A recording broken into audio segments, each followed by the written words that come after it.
সোনারগাঁ থানা প্রেস ক্লাবের সামনে হাফি ঔষধালয়ে আজ 11 জুলাই বৃহস্পতিবার মধ্যরাতে দুর্ধর্ষ চুরির ঘটনা ঘটেছে।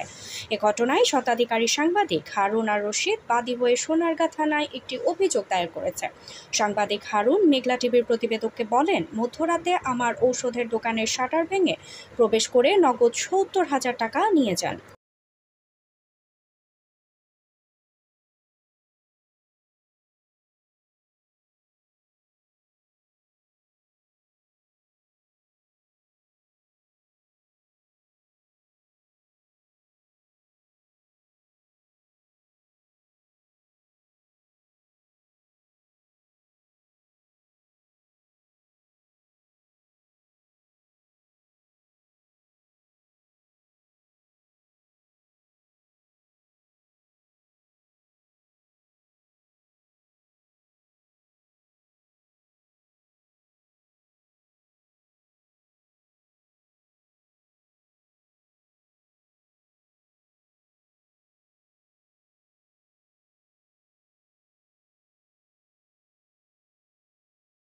আসসালামু আলাইকুম।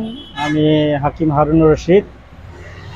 উদ্যোগগঞ্জ বাজারে দীর্ঘদিন যাবৎ আমি ওষুধের ব্যবসা করি। আমার বাপও করে গেছে।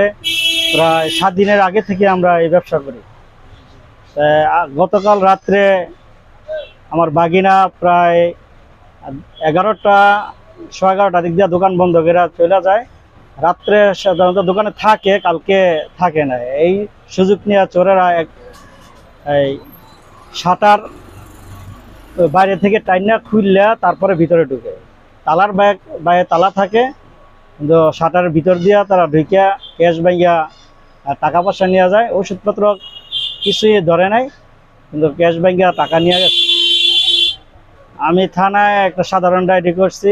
ওনারা আশ্বাস দিচ্ছে যে আমরা যাব এবং তদন্ত করব। এখন তারা কখন আসে সেটা জানি না, তবে আশাবাদী ওনারা আসবে এবং দুর্বৃত্তদের ধরবে।